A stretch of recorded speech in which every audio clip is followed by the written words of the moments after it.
കേരള PSCയുടെ Kerala administrative service പരീക്ഷയെക്കുറിച്ചും KS എന്ന് പറഞ്ഞിട്ടുള്ള സർവീസിനെ കുറിച്ചുമൊക്കെയാണ് ഏറ്റവും കൂടുതൽ ഉദ്യോഗാർത്ഥികൾ ഇപ്പോൾ ചർച്ച ചെയ്തുകൊണ്ടിരിക്കുന്നത്. എന്താണ് KSന്റെ പ്രത്യേകത, അതുപോലെ തന്നെ KS പരീക്ഷയിൽ നിന്നും എന്താണ് ഉദ്യോഗാർത്ഥികൾ പ്രതീക്ഷിക്കേണ്ടത്, ഈ ഒരു പരീക്ഷയ്ക്ക് വേണ്ടി തയ്യാറെടുക്കുമ്പോൾ എന്തൊക്കെ കാര്യങ്ങളാണ് ശ്രദ്ധിക്കേണ്ടത്, എങ്ങനെയാണ് പഠിക്കേണ്ടത്, ഇങ്ങനെയുള്ള ഒരുപാട് സംശയങ്ങൾ ആളുകൾ മുന്നോട്ട് വയ്ക്കാറുണ്ട്.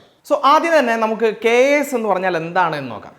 KS എന്ന് പറയുന്നത് കേരള PSC നടത്തുന്ന പരീക്ഷകളിലെ ഏറ്റവും പ്രധാനപ്പെട്ട ഒരു പരീക്ഷയാണ്. കാരണം കേരളത്തിൽ നിന്നുള്ള ഉദ്യോഗാർത്ഥി കേരള PSC നടത്തുന്ന ഒരു പരീക്ഷ എഴുതി ചെല്ലാൻ പറ്റുന്ന അല്ലെങ്കിൽ കിട്ടാൻ കഴിയുന്ന ഏറ്റവും ഉയർന്ന ജോലി അല്ലെങ്കിൽ ഏറ്റവും ഉയർന്ന പൊസിഷനിലുള്ള ഒരു ജോലിയാണ് KS നിങ്ങൾക്ക് വാഗ്ദാനം ചെയ്യുന്നത്. KS പരീക്ഷയെക്കുറിച്ച് പറയുമ്പോൾ അതിന് 3 സ്ട്രീമുകളാണുള്ളത്. മുഴുവൻ പോസ്റ്റുകളെ 3-1 ഓരോ സ്ട്രീമുകൾക്കും കൊടുക്കുന്നു. സ്ട്രീം 1 എന്ന് പറഞ്ഞു കഴിഞ്ഞാൽ ആദ്യമായിട്ട് പരീക്ഷ എഴുതുന്ന അല്ലെങ്കിൽ നേരിട്ട് പരീക്ഷ എഴുതി ജോലിയിലേക്ക് പ്രവേശിക്കാൻ സാധിക്കുന്ന ഉദ്യോഗാർത്ഥികൾക്കാണ് സ്ട്രീം 1 എന്ന് പറയുന്നത്.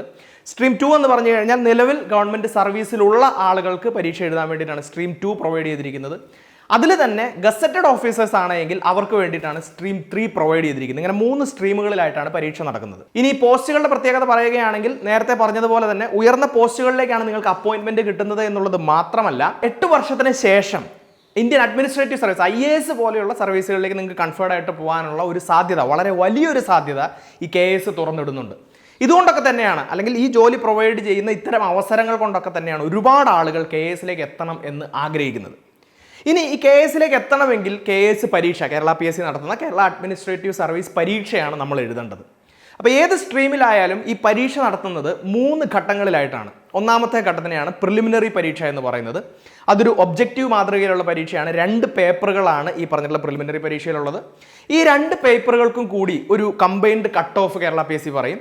ആ കട്ട് ഓഫ് നിങ്ങൾ ക്ലിയർ ചെയ്യുകയാണെങ്കിൽ അടുത്ത ഘട്ടങ്ങളിലേക്ക് നിങ്ങൾക്ക് പോകാം. അപ്പോൾ ഒരു കാര്യം മനസ്സിലാക്കുക, എത്ര മാർക്ക് സ്കോർ ചെയ്യുന്നു എന്നുള്ളതല്ല പ്രിലിമിനറി പരീക്ഷയുടെ ഏറ്റവും പ്രധാനപ്പെട്ട ലക്ഷ്യം എന്ന് പറയുന്നത്.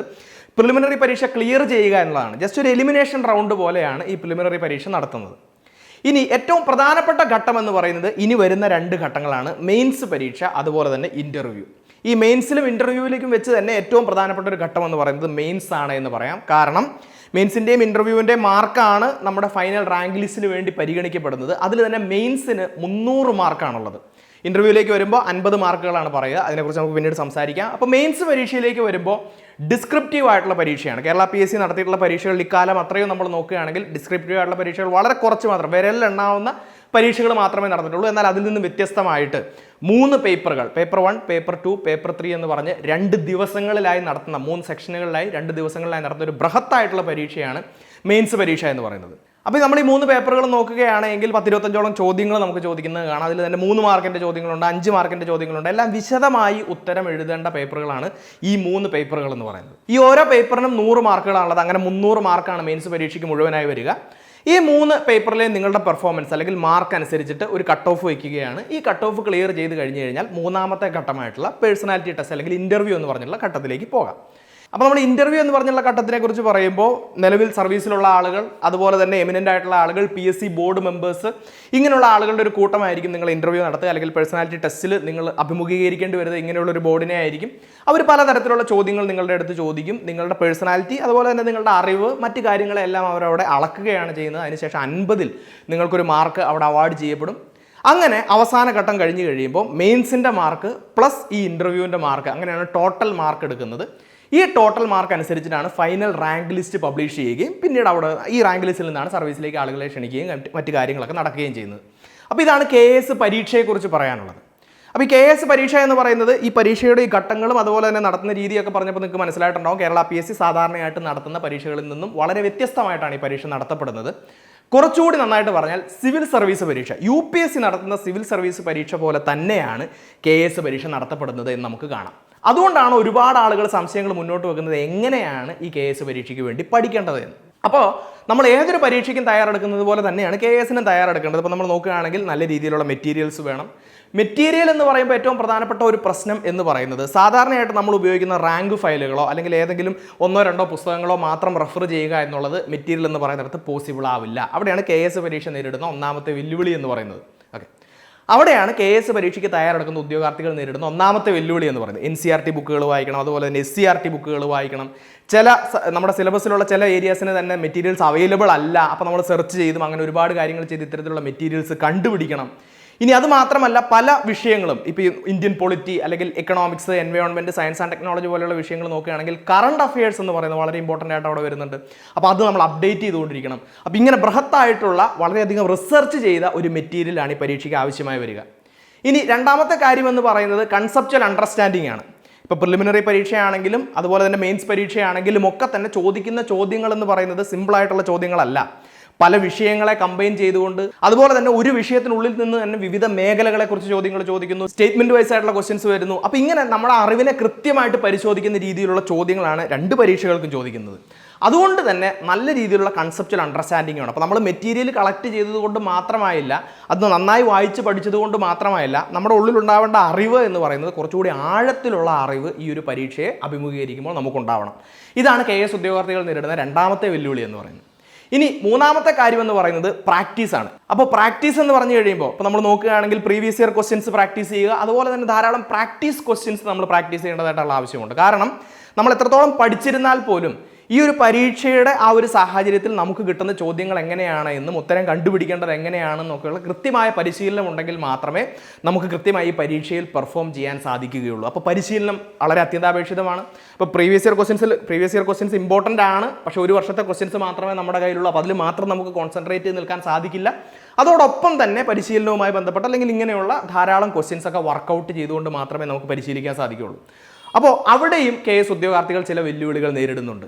അപ്പോൾ ഈ വെല്ലുവിളികളെ എങ്ങനെ മറികടക്കാം എന്നുള്ള ആലോചനയിൽ നിന്നുമാണ് എമിനന്റ് PSC ഞങ്ങളുടെ KS കോഴ്സ് തയ്യാറാക്കിയിരിക്കുന്നത്. എമിനന്റ് PSCയുടെ KS കോഴ്സ് എന്താണെന്ന് ചോദിച്ചാൽ, ഇപ്പോൾ മെറ്റീരിയലിൻ്റെ കാര്യം പറയുകയാണെങ്കിൽ ഞാൻ പറഞ്ഞു ഒരുപാട് സോഴ്സസിൽ നിന്ന് റെഫർ ചെയ്തുകൊണ്ട് വേണം നമുക്ക് നമ്മുടെ സ്റ്റഡി നോട്ട്സോ അല്ലെങ്കിൽ മെറ്റീരിയലോ ഒക്കെ തയ്യാറാക്കാൻ. അപ്പോൾ ആദ്യം തന്നെ എവിടെ നിന്നാണ് നമ്മൾ പഠിക്കേണ്ടത് എന്നുള്ള ചോദ്യത്തിന് ഞാൻ പറഞ്ഞു ഒരുപാട് സോഴ്സുകളൊക്കെ റെഫർ ചെയ്തുകൊണ്ട് മാത്രമേ നമുക്കൊരു നോട്ട് അല്ലെങ്കിൽ നമുക്ക് നമ്മുടെ ഒരു സോഴ്സ് നമുക്ക് ക്രിയേറ്റ് ചെയ്യാൻ സാധിക്കുകയുള്ളൂ. അപ്പോൾ നമ്മൾ എന്താണ് ചെയ്യുന്നത് എന്ന് ചോദിച്ചു കഴിഞ്ഞാൽ NCERT ബുക്കുകൾ, SCERT ബുക്കുകൾ, അതുപോലെ തന്നെ കറണ്ട് അഫെയർ അപ്ഡേഷൻ, ഇങ്ങനെയുള്ള ഒരുപാട് കാര്യങ്ങൾ ചെയ്തിട്ടാണ് നമുക്ക് പഠിക്കേണ്ടത്. അല്ലെങ്കിൽ എവിടെ നിന്നാണ് നമ്മുടെ സോഴ്സ് എന്നുള്ള കാര്യം നമ്മൾ ക്രിയേറ്റ് ചെയ്തിരിക്കുന്നത് ഈ ഒരു രീതിയിലാണ്. ഇനി അടുത്ത കാര്യം എന്ന് പറയുന്നതാണ് ഏറ്റവും ഇമ്പോർട്ടൻ്റ് ആയിട്ടുള്ള കാര്യം, കൺസെപ്ച്വൽ അണ്ടർസ്റ്റാൻഡിംഗ് എന്ന് പറയുന്നത്. നമ്മൾ ഇത്രത്തോളം മെറ്റീരിയലൊക്കെ നമ്മുടെ കയ്യിലുണ്ട് എങ്കിലും, നമ്മൾ ഒരുപാട് റിസർച്ചൊക്കെ ചെയ്തുവെങ്കിലും അത് നമ്മൾ വെറുതെ വായിച്ച് പഠിച്ചതുകൊണ്ട് മാത്രം ആ ഒരു സബ്ജക്റ്റുമായി ബന്ധപ്പെട്ട് എത്രത്തോളം ആഴത്തിൽ നമുക്ക് പഠിക്കാൻ പറ്റുന്നു എന്നുള്ളൊരു ചോദ്യമുണ്ട്. അപ്പോൾ അവിടെയാണ് ക്ലാസ്സുകൾ, നിങ്ങൾക്ക് ലഭിക്കുന്ന ക്ലാസ്സുകൾ അല്ലെങ്കിൽ ലെക്ചറുകൾ ഏറ്റവും ഇമ്പോർട്ടൻ്റ് ആയിട്ട് വരുന്നത്. ഇപ്പോൾ ഇവിടെയാണ് എമിനന്റ് PSCയുടെ ഫാക്കൽറ്റി ടീമിനെ കുറിച്ച് നമ്മൾ പറയാൻ ആഗ്രഹിക്കുന്നത്. ഈ ഒരു KS പരീക്ഷയുമായി ബന്ധപ്പെട്ട് തന്നെ കഴിഞ്ഞ 2-3 വർഷക്കാലമായി ഇവർ പഠിപ്പിച്ചുകൊണ്ടിരിക്കുകയാണ്. അത് വളരെ നല്ല രീതിയിൽ റിസർച്ച് ചെയ്ത് നേരത്തെ പറഞ്ഞ രീതിയിലുള്ള റിസർച്ചുകളുടെ കാര്യങ്ങളുടെ അടിസ്ഥാനത്തിലാണ് ക്ലാസ്സുകൾ നിങ്ങൾക്ക് നൽകുന്നത് എന്നുള്ളത് മാത്രമല്ല, ഇപ്പോൾ നിങ്ങൾ നോക്കുകയാണെങ്കിൽ കഴിഞ്ഞ KS പരീക്ഷയിൽ ഉന്നതമായിട്ടുള്ള റാങ്കുകളിലേക്ക് എത്തിയ ഒരുപാട് ഉദ്യോഗാർത്ഥികളെ കൃത്യമായിട്ട് പരിശീലിപ്പിച്ച ഫാക്കൽറ്റി ടീമാണ് എമിനന്റ് PSCക്ക് വേണ്ടിയിട്ട് ക്ലാസ്സുകൾ നയിക്കുന്നത്. അപ്പോൾ അവരുടെ അടുത്ത് നിന്നും കിട്ടുന്ന കൺസെപ്ച്വൽ അണ്ടർസ്റ്റാൻഡിംഗ് ആണ് നിങ്ങൾക്ക് ഈ പരീക്ഷയിൽ ഏറ്റവും ഉപകാരപ്രദമായി മാറുക എന്നുള്ളത് ഒരു കാര്യമായി ഓർത്തിരിക്കുക.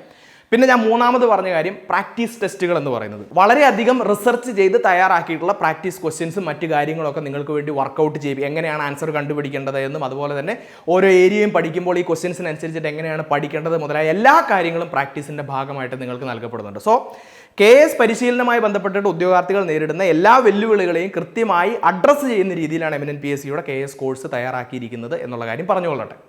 ഇനി ഏറ്റവും പ്രധാനപ്പെട്ട കാര്യം എന്താണ് പഠിക്കേണ്ടത്, എന്താണ് KSന്റെ സിലബസ് എന്നുള്ളതാണ് ഒരുപാട് ഉദ്യോഗാർത്ഥികൾ മുന്നോട്ട് വെക്കുന്ന ചോദ്യം എന്ന് പറയുന്നത്.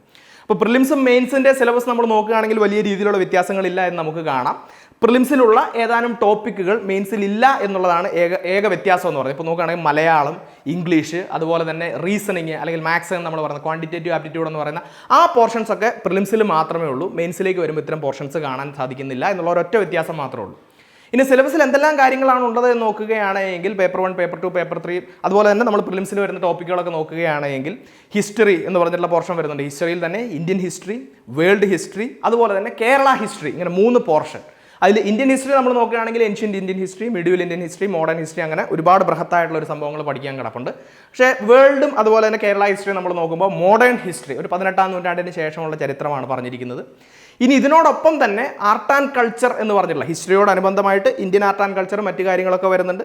ഇനി കേരള ഹിസ്റ്ററിയോടനുബന്ധിച്ച് കേരള കൾച്ചർ എന്ന് പറഞ്ഞിട്ടുള്ള ഒരു സബ്ജക്റ്റ് വരുന്നത് നമുക്ക് കാണാം. ഒരുപാട് വെല്ലുവിളികൾ ഉയർത്തുന്ന ഒരു സബ്ജക്റ്റാണ് ഈ കേരള കൾച്ചർ എന്ന് പറയുന്നത്. കാരണം കൃത്യമായിട്ടുള്ള ഒരു മെറ്റീരിയലോ കാര്യങ്ങളോ ഒന്നും ഈ കേരള കൾച്ചറിനോടനുബന്ധിച്ചില്ല. കേരളത്തിൻ്റെ സംസ്കാരവും അതുപോലെ തന്നെ കേരളത്തിലെ കലകളും അങ്ങനെയുള്ള എല്ലാ മേഖലകളുമാണ് കേരള കൾച്ചറിൽ വരുന്നത്. സോ അത്തരത്തിലുള്ളൊരു സബ്ജക്റ്റ് വരുന്നുണ്ട്. പിന്നെ മുന്നോട്ട് പോവുകയാണെങ്കിൽ പൊളിറ്റി, അതുപോലെ തന്നെ ഗവേണൻസ്, ഇന്റർനാഷണൽ റിലേഷൻ എന്നൊക്കെ പറഞ്ഞിട്ടുള്ള ബൃഹത്തായിട്ടുള്ള ഒരു ടോപ്പിക്ക് നമുക്ക് കാണാം. സിവിൽ സർവീസിൽ എങ്ങനെയാണോ ഈ ടോപ്പിക്കുകൾ കൊടുത്തിരിക്കുന്നത് ഏകദേശം അതുപോലെ തന്നെയാണ് നമ്മുടെ KS വേണ്ടിയിട്ടും ഈ ടോപ്പിക്കുകൾ ഈ പറഞ്ഞിട്ടുള്ള രീതിയിൽ കൊണ്ടുവന്നിരിക്കുന്നത് നമുക്ക് കാണാം. ഇന്ത്യൻ കോൺസ്റ്റിറ്റ്യൂഷനും അതുമായിട്ട് ബന്ധപ്പെട്ടുള്ള കാര്യങ്ങളും അതുപോലെ തന്നെ ഗവേണൻസ്, അതുപോലെ തന്നെ ഇന്ത്യയുടെ ഇന്റർനാഷണൽ റിലേഷൻസ് എന്ന് പറഞ്ഞിട്ടുള്ള പോർഷൻസ് ഒക്കെ ഈ ഒരു സബ്ജക്റ്റിൻ്റെ ഉള്ളിൽ കൊണ്ടുവന്നിട്ടുണ്ട്. പിന്നെ വരുന്നത് ജോഗ്രഫിയിലേക്കാണ്. ജോഗ്രഫിയിലേക്ക് വരുമ്പോഴും ഇതുപോലെ തന്നെയാണ് ഇന്ത്യൻ ജോഗ്രഫി, അതുപോലെ തന്നെ വേൾഡ് ജോഗ്രഫി, അതുപോലെ തന്നെ കേരള ജോഗ്രഫി, ഈ കാര്യങ്ങളെല്ലാം ഉൾക്കൊള്ളിച്ചിരിക്കുന്നത് കാണാം.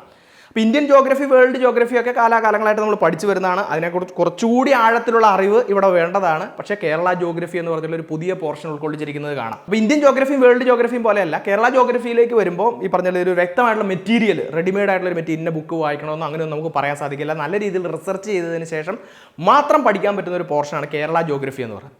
പിന്നെ വരുന്ന സബ്ജക്റ്റാണ് എക്കണോമിക്സ് എന്ന് പറയുന്നത്. എക്കണോമിക്സിൽ ഇന്ത്യൻ എക്കണോമിക്സ് വരുന്നുണ്ട്, അതുപോലെ തന്നെ എക്കണോമിക്സിൻ്റെ ജനറൽ ആയിട്ടുള്ള കൺസെപ്റ്റുകളും കാര്യങ്ങളൊക്കെ വരുന്നുണ്ട്. ഒപ്പം തന്നെ കേരള എക്കണോമിക്സ്, നേരത്തെ കേരള കൾച്ചറിൻ്റെയും കേരള ജോഗ്രഫിയുടെയും കാര്യം പറഞ്ഞതുപോലെ തന്നെ പലരും ബുദ്ധിമുട്ട് അനുഭവിക്കുന്ന ഒരു ഏരിയയാണ് ഈ കേരള എക്കണോമിക്സ് എന്ന് പറയുന്നത്.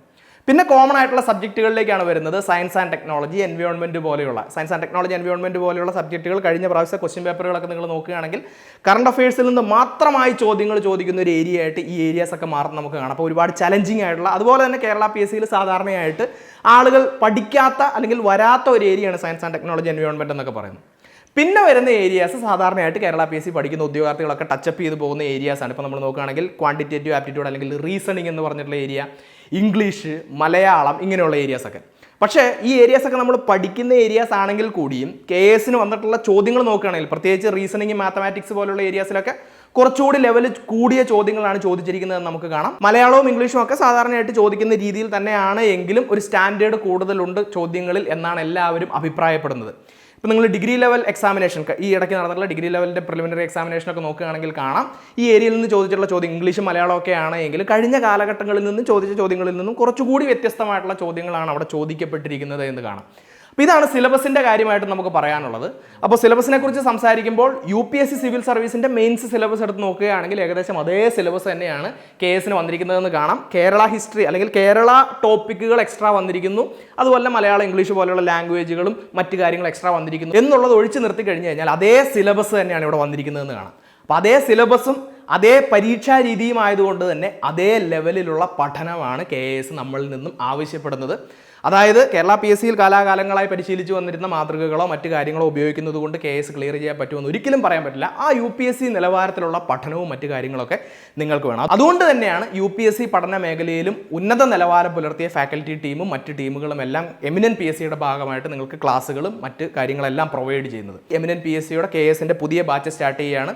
അപ്പോൾ ഏറ്റവും കൂടുതൽ റിസൾട്ട് ഉണ്ടാക്കിയ ഫാക്കൽറ്റി ടീം മാത്രമല്ല, എമിനന്റ് PSCയുടെ KS മറ്റൊരു പ്രത്യേകത എന്ന് പറയുന്നത് കേരളത്തിലെ ഏറ്റവും കുറഞ്ഞ ഫീസിൽ ഈ കോഴ്സ് നിങ്ങൾക്ക് പ്രൊവൈഡ് ചെയ്യുന്ന ഒരേ ഒരു സ്ഥാപനമാണ് എമിനന്റ് PSC. ഇപ്പോൾ നമ്മൾ മാർക്കറ്റിൽ നോക്കുകയാണെങ്കിൽ 20,000 മുതൽ 40,000 രൂപയ്ക്ക് വരെയാണ് KS കോഴ്സുകൾ നിങ്ങൾക്ക് നൽകപ്പെടുന്നത്. ഈ പറഞ്ഞ സാധനങ്ങൾ തന്നെയാണ് KS കോഴ്സുകളുടെ ഭാഗമായിട്ട് നിങ്ങൾക്ക് നൽകപ്പെടുന്നത്. KS പരീക്ഷയ്ക്ക് വേണ്ടി സീരിയസ് ആയിട്ട് നിങ്ങൾ പഠിക്കാൻ ആഗ്രഹിക്കുന്നുണ്ടെങ്കിൽ, ഏറ്റവും കോസ്റ്റ് എഫക്റ്റീവ് ആയിട്ട് നിങ്ങൾ പഠിക്കാൻ ആഗ്രഹിക്കുന്നുണ്ടെങ്കിൽ നിങ്ങൾക്കുള്ള ഏറ്റവും നല്ല ഓപ്ഷൻ എന്ന് പറയുന്നത് എമിനന്റ് PSC ആണ്. സോ ഈ കോഴ്സിൽ ജോയിൻ ചെയ്യാൻ നിങ്ങൾക്ക് താല്പര്യമുണ്ടെങ്കിൽ സ്ക്രീനിൽ കൊടുത്തിരിക്കുന്ന കോൺടാക്ട് നമ്പറുമായിട്ട് നിങ്ങൾക്ക് ബന്ധപ്പെടാം. ഇല്ലെങ്കിൽ താഴെ ഒരു ഗൂഗിൾ ഫോം കൊടുത്തിട്ടുണ്ട്, ആ ഗൂഗിൾ ഫോം ഫില്ല് ചെയ്ത് കഴിഞ്ഞാൽ നിങ്ങളെ ഇൻസ്റ്റിറ്റ്യൂട്ട് കോൺടാക്ട് ചെയ്യുന്നതായിരിക്കും. സോ KSമായി ബന്ധപ്പെട്ടിട്ട്, പരീക്ഷയുമായി ബന്ധപ്പെട്ടിട്ട്, പഠനവുമായി ബന്ധപ്പെട്ടിട്ടുള്ള നിങ്ങളുടെ എല്ലാ സംശയങ്ങളും പൂർത്തീകരിക്കാൻ സാധിച്ചിട്ടുണ്ടാകുമെന്ന് വിചാരിക്കുന്നു. Thank you.